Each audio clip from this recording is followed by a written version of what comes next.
Michael Guaynata Voices Unveiled with Guihan Season 2 Episode 17 เขาริวลาวดรีอาศัยให้มีปุตวงกะบำกายกันไม้อินซูรีไม่ตรงบำมณิปุรตวง Hill District คัดนะบ่ไม้ตะแมงลองเขาเรียกไม่ก็ไว้นะคะ Greetings กายไม่พุ่งกวงเงก็มาอาศัยตรง Special อาศัยตรง episode ให้ไปนะ special สวีกะลำทูอันนิวรักเขาอาศัยนี่ตรง guest เหล่านี้มีให้ไปนะคะ special สมัยอาคาเรไม่ก็ไว้นะรินานี่ก็ได้สุนะอันนิวกันเท่าหมายมีนุ่นอจุรินานี่ไทยนะบ่ไม่อันนิวตรงรักเขาอันนิวตรง community รักเขา lyric ไทยไรไม่เขากะจันตัดนะบ่ไม่นิวริจะควงสุมัยอันนิวตรง educator คันนี้ lyric เขาน่ารักไม่อันนิวตรง nature อันนิวตรง environment เขาลุงสู้นะตาเรานะบ่ไม่อันนิวเป้าสุมัย Mr. Razang ลงเรียบไม่ตามไม่กวยนะคะมีปุตรงepisode เขาพงวงเรามีตรงเทกะลำเขาอินบูนะอันนิวไทยหนูครั้งไรเขาอันนิวตรงโอซานุนตรงโอซาสนะกวงเราไม่ปูขาดขวัญนี่มีได้รู้เขามันใส่ไกไม่เรไทยนะนี่บางคนนี่NGOs คัด Hill Area Stream Control Agency จะมีให้นี่1989ดาวตะรินะ co-founder คัดนะก็มากะเฮาแล้วนะตาวงานนะตัดไกนะบำเทก็มันมีปุตรงลำเขาให้อันนี้หูเขาอันนี้ถึง community คันต้านก็ให้มาอาจุตาเราบำควรนี่อันนี้ถ่ายต่างกันมากไม่อาจุนายนะบำเทมีจังเรตาไว้อินทุกอันนี้ตรง environment ตรงลำเขาอินบุนะก็อินบูนะนี่ serious นะตัดกุดนี่มีตรงกันเขาก็หูนุ่งแต่รถก็ไม่ตาเรากันแม่จุแต่นี่มันตะขัน sneaking in some code นะไม่กวยเนี่ยแต่ invite เรานะเอาเป่าตอนนี้ Voices Unveiled with กุยคันตรง season เขาริวเรามีตรงแท้นี่ตรง interaction ตัดไกหนูคังไรมาเขาเอาเป่าจันทุไอริสาเรากันเทก็มีกี่อินบูนะบุยตุนลุงวงโจตัวมีตรงลำกูมีแต่กษากตินค่ะ introduction ที่เราปอนอาจารย์ให้ระจังลงเรียนไม่ตัว1942คนปวนมันเอาแท้แต่ปนเอาไม่อปุยอปูให้เสียงแล้วรวยไม่เสียงแล้วรวยที่ไปยังคนeconomic affairs ให้ไปใน struggle สนองวงคนนี้อปุยกันอปูไทยใจกันไปยังคนอาศัยนั่นนะขัง education ที่เรานะ class 10 pound สำหรับก็มาบำปูเขาไม่ต้อง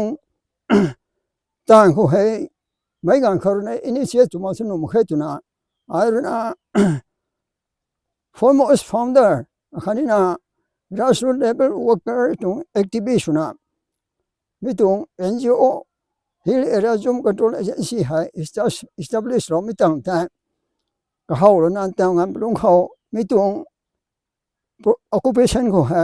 ตอนสุดที่ขังตัวนะกระมังไม่ให้23 24 25 26วงแท้กุมคนนี้มีตรง NGO ใช้อารุณตะไกกันไม่ลงเขาได้บูนะอันนี้ตรง environment ก็มาใช้อันนี้ตรงกันที่ให้นุ่มบังตัวขี้ตัวแกงมันไม่ที่ให้นุ่มให้ตัวนะกระมังไม่ให้ใช้งานไปลงเขาไม่นั่นนี่ถ่ายไปไม่ที่กี่ทุก activities ให้ women of India นะ women of Manipur นะหลายนะคะ negligence นับอย่างคนนะองตั้งถือหลักไม่ที่กินจังกันไม่ลงเขาไอ้กระมังปั๊มตรงแท้ก็มันไม่ตรงตานให้ตั้งกันไม่กันเขาsocial service นะสโลไม่ตรงแล้วผมกันไอ้กระทุ่มนะป่วยตำรวจตรงไหนไม่ตรงแต่มาทั้งสกัดเป็นนี่แท้มาสกัดหน่อยนี่ก็สั่นนะสระน้ำนำเขาดงไม่กันเขา primary school กันไอ้สระน้ำมาคันนี้อาจุรมา school ที่ตาย junior high school ขัง upgrade โลกันไอ้ไม่แต่1960 to 65 66กันนะเขามาสโลกันไอ้กันไอ้ไม่เขานะสระน้ำนำเขาอินเดียไม่โพสต์บังวันข้ามไม่กันเขากันไอ้ขัง social service นั่นไปนั่นตลอดกันไอ้ดูที่จังน้ำไม่ทิ้งเรียมดูไม่ก็มาก็จะกันไอ้ขังรัฐนก็เกี่ยน้ำไม่ก็จะ supply โลกันไอ้คันนี้กันไอ้ขังแต่ porter arrangements โลดนะกันไอ้เอา post ตั้งตรับผมตรงแท้ไอ้คนนะ1964 to 65ลงเขาได้ตาวเสียมบล็อกตาวเสียม subdivision บล็อกให้นะบางคนมีการเขาได้ BDC ขังแม่แค่ตัวนะ demands ว่ามีการเขาBDC นะตาวเสียม subdivision เขาที่กำปงตลอดคนนะ volunteers นะสระน้ำเขาที่กำปงสโล volunteer service นะ teaching สโลเวzone สโลเวคันนี้นะมีตรง school เดินทางนะ junior high school นะ observe upgrade လို့တနာ junior high school နာបំထဲဟိုနာအာရနာ volunteer ဟိုဆိုနာတမန်လုံး United Builder School ဟိုနေတင်ကုန်ထုံတာလာဝဲအခုနာ Pren Baptist School ဟိုနေတင်ကုန်ထုံတာလာဝဲэто 1965-71 ငန်ထုံတာလာထဲအာရနာ District Advisory Committee Board ဆိုနာ1973ဟိုတာလာဟိုနေကမမေကန်ကိုတိုင် District ရနာဒီမန်ဆိုမိုင်တပိကမတီကနေစောတမေကန်ခေါတမန်လုံးတောက်ဆမ်ဟပ်လုံးရောထိုင်နိုင်မနမခဲတနာ proportional တနာတောင်းနာမိတုံဇန်တဲ့ဟပ်လုံးတောင်းနေបំထဲနိုင်နေបំထဲ I don't know History Department ခေါတင်ကုံရုံပုံ non official members နစလောဝဲကမ Fish Farmers Development Agency FMDA ခေါဒီကုံရုံပုံတာလောမလုံးခတိုင် Government of Manipur နာနီပိုင်နထုံကိုလို့ခွနဲ့มันတောင်းနာအိမိတုံတန်တိုင်ထဲလို့စနီဟောဇိုင်နွေမအခနေဟောအစမိုက်တမဲဟန်ထိုဟာဂဲတနာတမလုံး District Council မခေါ်ဟဲ Fishery Demonstration Farm ကစမလို့မဲArna Fishery Training Course ဟဲဒီကုံကထုံတုံ course လနာ15 days တုံ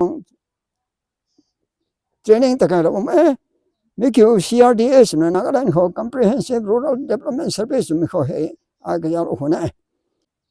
Central Indian Council for Agriculture Impal နမ်ဖင်ပါခဒိုင်ခေါ်ကြိုင်တုံ training ဟဲပိုင်နေတကယ်လို့ကနေအခနဲ့ award ဟဲဖန်ငဲအခုနာအာရနာ CBTC ခေါ် Citizen Volunteer Training Center in Park ခေါ်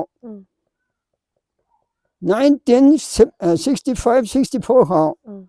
Arna Training Short Training Camp Jampong တုံတလာဝဲမိတန် topic farm forestry and farm forestry ဂျုံ training ထဲကြိုင်တော့ဟိုထဲ Arna Guwahati ခေါ် Journal Workshop on Human Resource Development အခါနေ Fisheries Activities မခေါ်2013 ခုနှစ် Guwahati ခေါ် participate လို့ဝဲအခုနာ Calcutta ခေါ် 1973 ခေါ် Water Resource Development Project ခေါ်တဲ့ participate လို့ဝဲအခါနေကနေဝဲနာဒူီဟဲကစင်စီမိုက်ထိုင်မန်ဆိုင်နဝဲလနာပပွန်တဲ့နာ resource person နန်စမ်လို့ဝဲအဲ့တောင်တဲ့2005 kom dai Indian Council Agriculture Research Center in Park Hall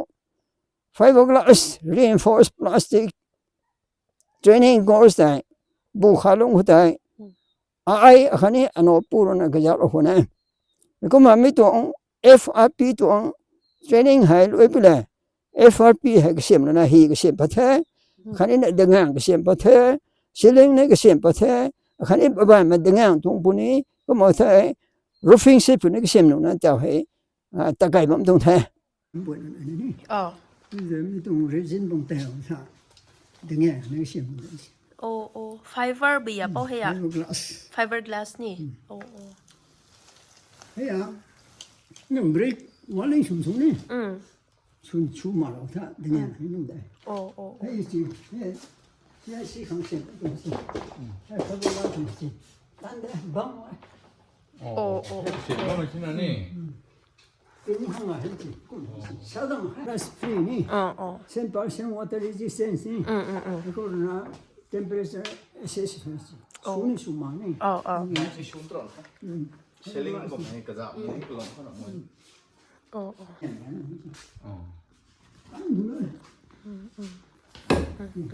Bagda za. Kasi ba na? Onda gane itong quality somehow little free. Bagda la hai dunsi little free ni. Hey, suno eh. Kuma bank loan hai. Này ki bank loan 45,000 hai chung. Ui li mi si. Ning ta lo si. Lo so ko na fiberglass ni. Sramram Center Baptist Church เขาที่กลุ่มสนายที่กันเบอร์สนะพงเราคนนั้นไอ้คนน่ะอารุณะ NGO สนะ2003เขายังในตรง NGO ตรงมีติ้งคนนั้นมีตรงseminar ตรง development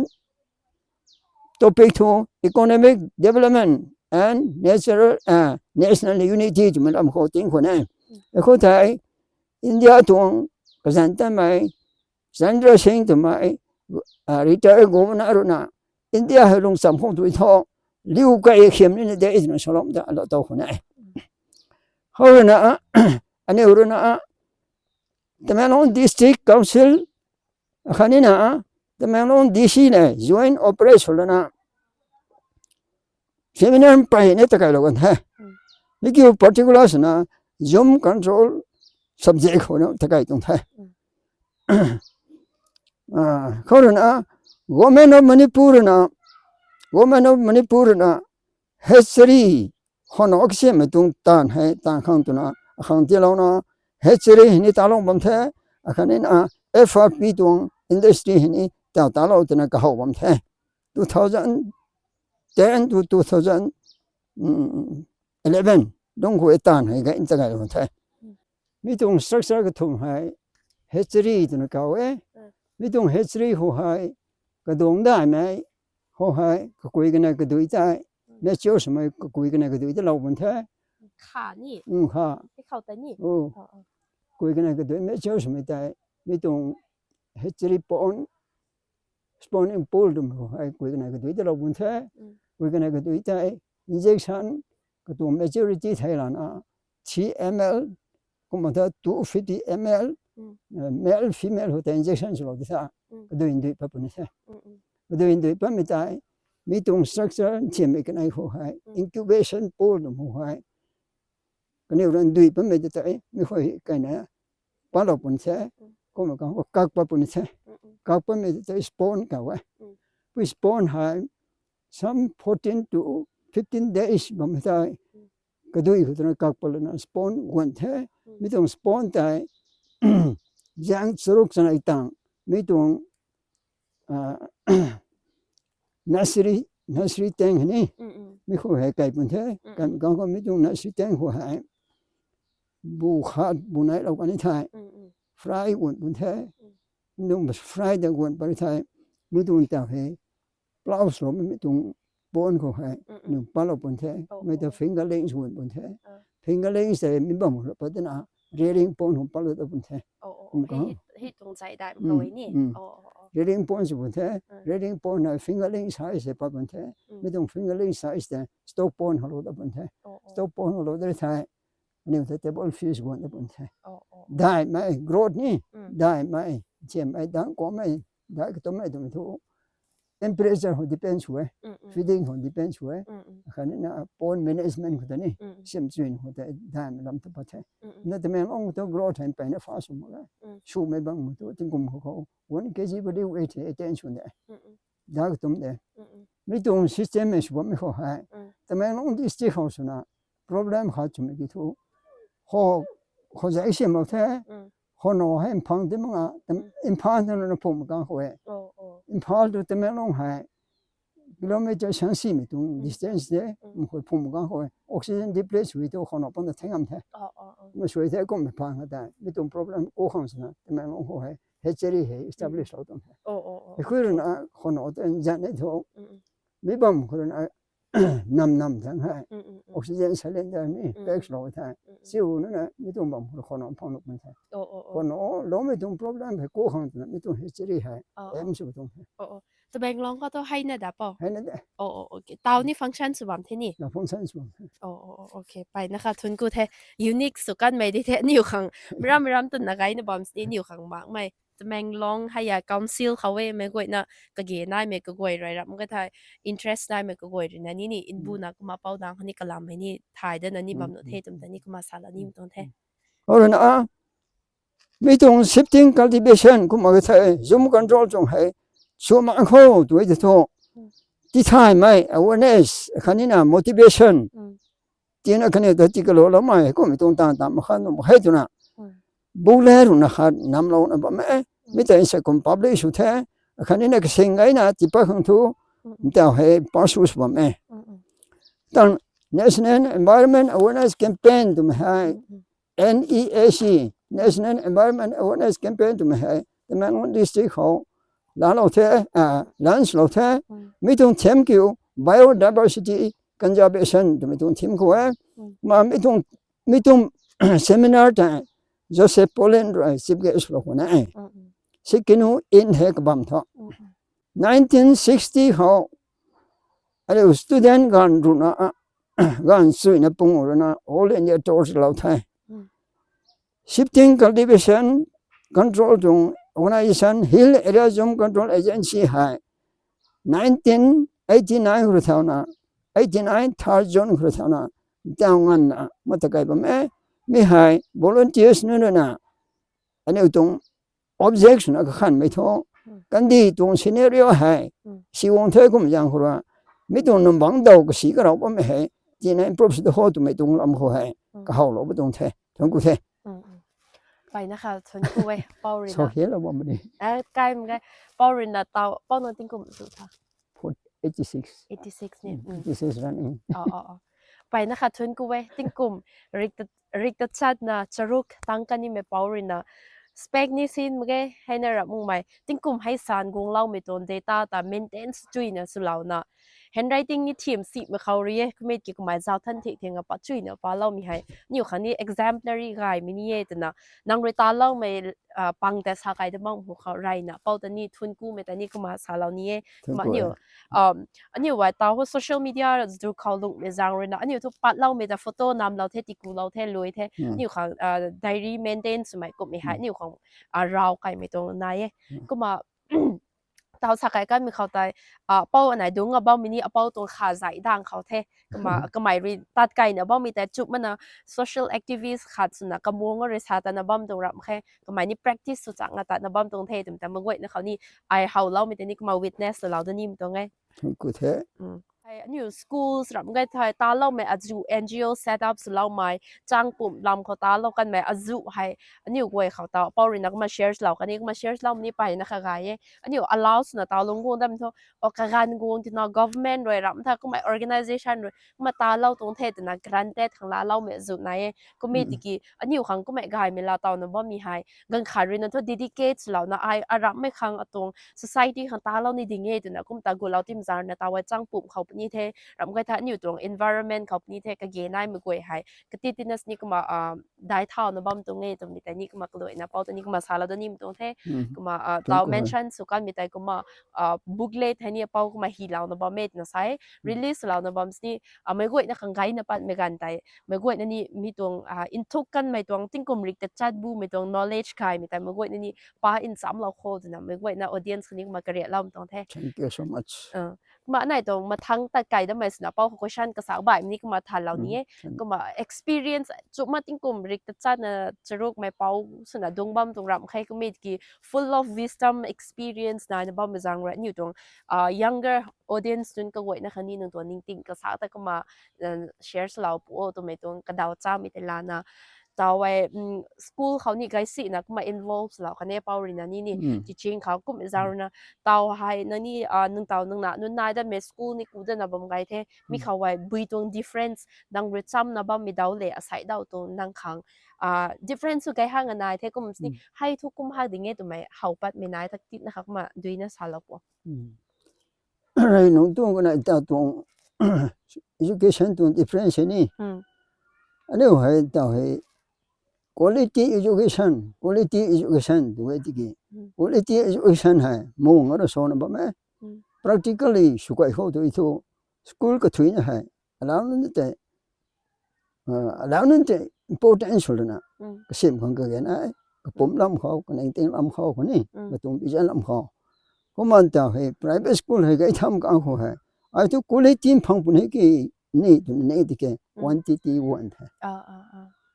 现在平时的老高他，弄西面那方什么嘛？ Kom ti mak ako he drop out students ni pa pa the. Quality education pang ko tu school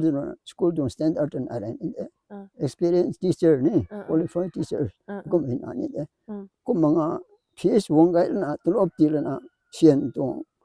bithang no ta kan e tu. Ani no hai quality education pang tram tha.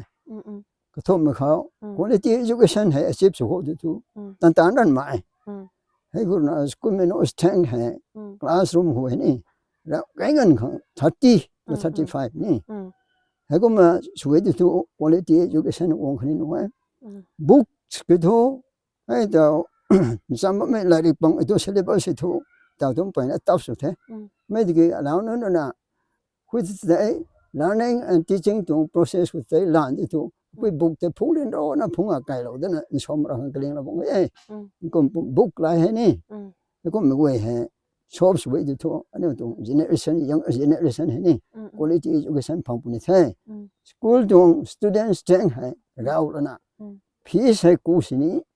kani te quality dam phang tu ga tu education tu objective kha ho pare okay ไปนะคะทุนกูแทเป้ารินะด้วยไม่เขากระทุกไม่ตรง points แต่ก็มา share สลับกันแท้ก็มาทั้งเขานี่ก็มาทันเราด้านนี้ดาวให้ environment ตรง activist ค่ะส่วนนี้ให้สารก็มาตันกูไม่ลงเขากะหูนุ่งแหล่นะอาศัยตรง condition เจ้าได้เหมือนกันเขาก็ได้สนะนี่ตรงตะแมงลง district particulars นะตะบุยตรงenvironment changes นังเรเฮาปัดกันไม่แต่นี่ก็มาสาลปัวda hai ne tu environment changes so hai ne ro som ka ko global warming ni global warming ni som the ko me ma se wen ko tin na una ti sin ti hang ye na thung a da hai jing tuan ko dong en hai thing bang do ki do kan ka the dui me hai dui tung problem hai pai ne da the dui he to no ka ne thu la na pai na pa pun se ai ko pon ting nai ni ka lai ong the mon tin nai lai ong ka ko ne cropping system ni na full link me na link ka ho he tha ko na tha ma ko na ni sa tha ko na tha ma ko na ka pom ma ga ni ka lai ong the sa tha ma ga ni ka lai ong the om de me dong soil fertility ha ro ong no naturally ro ong no na ani khong tu gift from ti me tu ga hang me dong soil de ga ni he ten yang de the me de me dong ten yang de chao ka si ka ro am tha sang cha ma ko na ka pon cha ma ko na ni om to private farm su me ko na ma chao si am the om de me tu ani dong nature hai ka lai ong the me her na ani me dong en pe ko na ani khong pai na si me na tha productivity de kai the productivity kai tim de ka mi du ani we dong tu jang me put we ni quality me hai plus chemical fertilizer har pon ne pu tha se ko ma ga we ani tu me chin ja we hai pai ne mal nutrited su se ko ma pe mi hai thai me ring me tong ko chan de the sen jing ko ma ga we ani ho la na pu bong we ma ka za bong ma ni we hai ani thai me su me tong ko chan kha the ko ma me tong environment protection de ho tu de su num bang de ne the de ne the ai ko na ai bong me khoring ho no ko we de ni the ani we na sim than da na ani ho hai green then ni dieng me tong len su na ba mo ani pom ni ga pu ne sin ja ni ko na ne ning ting ne bu pu ne kha ni na ani pan tin i sang pu ne du ni hau thai me tong chen jing hai man sai ko we ni to responsibility ji thai me pu sin bi khong be na ai tu is lo to thai ไปนะคะทุนกูแท้ก็เตาทุ่มกูนะglobal warming ลามรับก็จะไทยอันนี้ตรง environment ให้ deteriorate สกายนะบำเทสีกายนะบำเทตัวแม่กูนะเตา awareness นะกติดนัสนี่นายนะบำเทนี่กุมตินะเตาทุenvironmentalist นะenvironmental activist นะบำมีให้ obvious แท้กุมปัดนี่ปัดนะบำไกแท้กุมเม็ดเกี่ยวเอาเลยนะ 1940s 50s เตาตัวนะลุงวงมันใส่ขาดสเวทอันนี้ตรงกันดีเขาทอ zoom cultivation จริงแล้วตานะบ่มีหายอันนี้ปุยปูแล้วก็มาลุงงงตรงนี้เห็นนี่ก็มา system ขัดนะก็มาลุงงงไม่จีบุยรินะนังเขา structure แล้วนะรับถ้าบุยตรงลุงนิงเขาสิกุมตานงงบ่มีรับก็ถ้านี่ของ development กายแม่งงกายไม่ได้งงหมายก็มันนี่อันนี้ตรง environment สุขสินะบ่ตรงให้ตรงไม่ตรงก็ไม่ให้ environment conscious มีตะบุยเขาสิงงไรกันตรงตักตินะ share แล้วปอme hai environmental dong consciousness wo me hai population population ให้บุกุมกะหุระนี่ให้ในเฟซตุนไอ้ไทยลำทุนนำเขาให้สกว่ากิโลเมตรให้อยู่ผมว่าไทยสกว่าไมล์ให้อยู่ตุไม่ลงหัวให้ไรหนุ่มทุ่มมันใส่ให้ก็ละ population ให้ไปในแรงหุ่นนะมันเดิมกะหุให้นุ่มบางน้อยไม่ให้ช่วย fertility เก่าแท้ก็เนี่ยว่า cultivation สมกะหุให้ productive สวยแล้วก็นะ organic นี่สวยมันจะปุ่มนี้ก็นี่นี่ช่างนี่กุม rescue plan นี่มันเจ้ากะหุตัวไม่ตรง population ตรง problem คือนะนุ่มบางให้ดอกกันกะหุให้กันดี soil erosion จะสุดแท้ production นี่ไกลแท้กุมกะหุ production นี่ไกลตัวนี่เว้ยตัวสีจังสีไม่ตรงในปะแท้อันนี้ตรง low income ตรงนี้ problem นี่อาแท้กุมเต็มกะหุमेरा में तो शिवम का हो है मेरा में तो पोत तो नहीं ले बो है का इकोनॉमिक क्राइसिस होते पॉपुलेशन थे लैंड होते में है ने वो ना trading ding ने वो है ने तो alternative है लो टाइम वो तो को मा सफर्स बो नहीं था वो में तो alternative तो मत को सोई तो अने वो है systematic को मत scientific approach of agriculture को में नहीं permanent culture को में permanent agriculture को में नहीं horticulture को में बाबा में तो कोई है अने scientific में तो तकाई में था अने मेरा में थैला ngam pro khai ना तो problem हो खातो อ๋อโอเคไปนะคะทุนก็แท้ก็ไม่ถ้าในตรง interaction นี่ก็มาลวยไก่สายนี้แท้ก็มาเตาให้อันนี้ตะแมงลองไม่ตรงเป้าขัดนะตะแมงลองไม่ตรงอุตสาหขัดนะสนะนี่บัมตรงรำแค่เป้าไว้นี่ก็มากันดีไม่เตา environment ไว้ทกันดีกวยเนี่ยที่ให้ก็มาเตาไม่ตรงนี้แท้ก็ไม่จางเลยนะอันนี้กันดีเขาให้เขาลุงบ่มไก่ไม่ youth นั้นก็กวยกำลังคัดก็กระตรง subjects นะกระตรง professions นะ environment ต่างงากเล่าขังนะตัดบ่ไม่นี่ไหนก็ไม่กิน normally อันนี้รำคนนั้นนี่จะวัดคนเนี่ยถ้า youth บางไง nature เลยนะ disconnect นะตา city life เขาลุงก็บ่มไก่แท้นี่ตรง gadgets เขา phone เขาcomputer laptop เขานะคะก็ตานกันนี่ตรงตานนี่ที่ไม่จางเลยนี่ตานก็มาให้ตรงnature le disconnects na city life ka ko mai tong khalunga bam kai me youth nun khang bi tong advice ti law ni bo ko ma youth to we tha around mai tong youth ta na ra mang mu jang na apaw ri na ing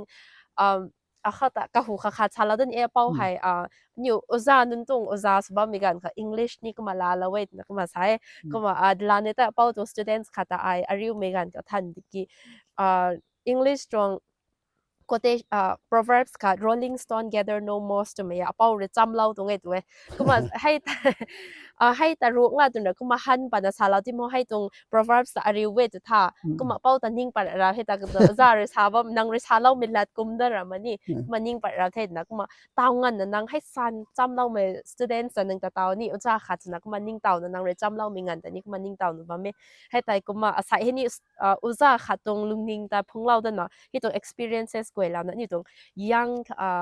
youth นั้นครั้งนี้กันดีเขาบ่ไม่กวยนะคะนังเรนูเวตท่า Englishโดยปนี้นี่ก็มาร้องไล่เขาเรปนี้นะคะสากายมันตา environment ตรง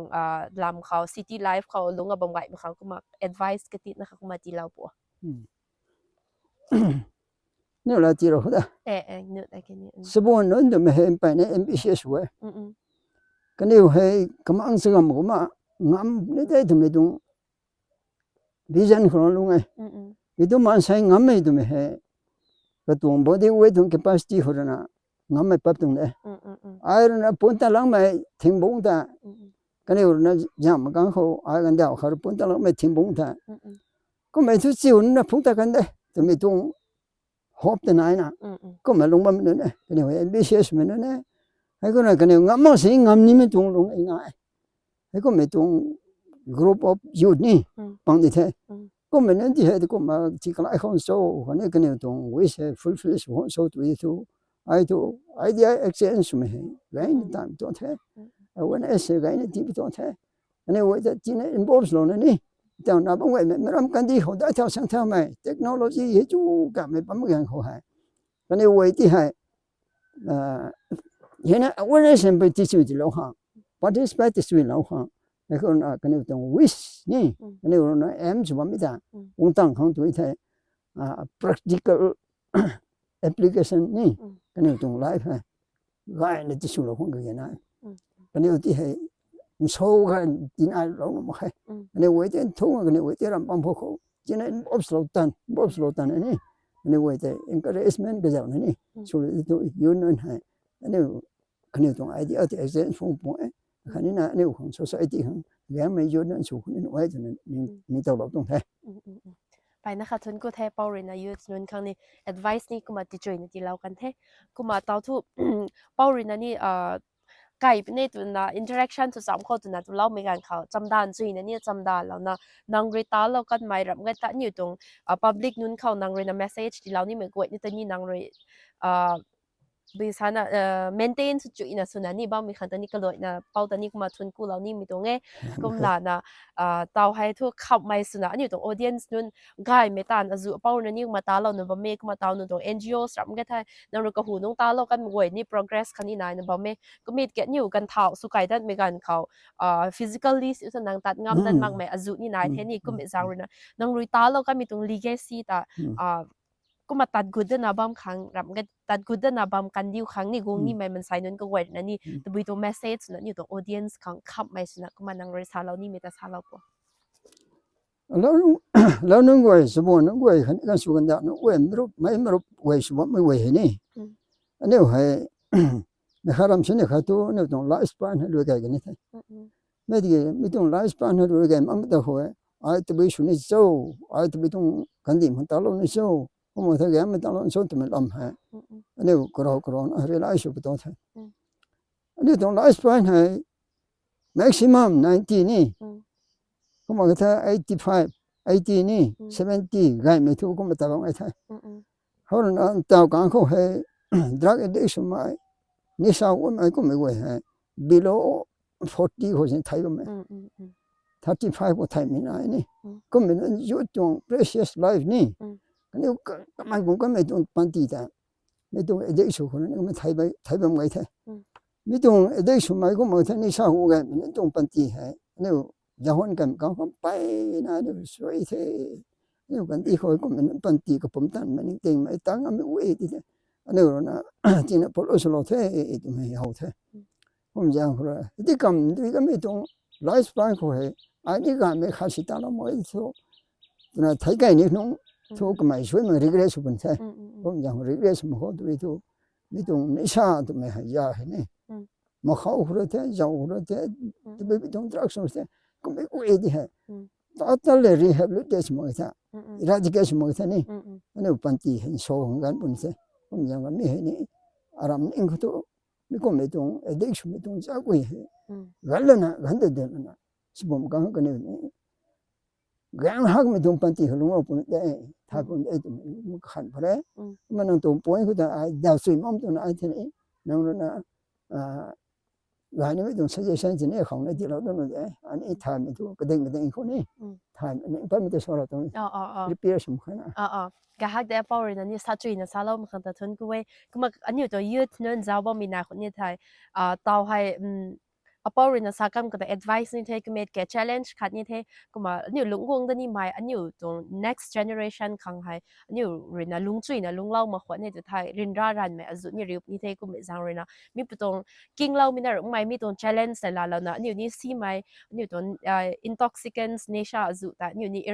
eradicate so me khaw ka zaw mi nun ta so na anyu ni gai ran khaw lungwong kho na king law na bam gai mi chupon ko goi ne ta ni kuma encourage law da ni mi to the kuma ka loi naตอนนี้ไปนะทุนกูเทนังเรซาจุยนะดินจุยนะก็มาดินเหล่าเด้ก็มานังตัวนิ่งติ่งกายกันไม่แล้วก็จะนังตัว experience เขาเรียนนะนังลาเต่าไม่อายุให้กำมันกุ้งกันไม่ตรงลาดิเทนิวเรียนนะลิวนิสนี่กิ้งเดนิสนี่กิ้งเต่ากุ้งไม่ตรงลาแต่นังเรซาตรงมางะนี่ตรง episode เขา share จุยนะสุดแล้วมีคำตากระโดดนะเป้าตอนนี้ทุนกูเราได้ยินตัวเท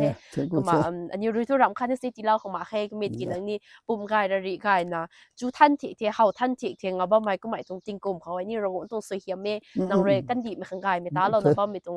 สวยเฮียมแต่นี่ลาเต่านะบ้านะของเงยแต่นี่ลมเมก็มาปันตีหลงสร้างปุ่มกายนะบ้าไม่เป้าแต่สุดโทษนะก็มาสารนี้เทมาจ้าเรานะบ้าไก่มึงไงค่ะนี่อาศัยตรง interaction ทุกเขาเรียนงานเราเท next ก็มึงไงนะกินอินซัมตัวละเขาทุนก็เท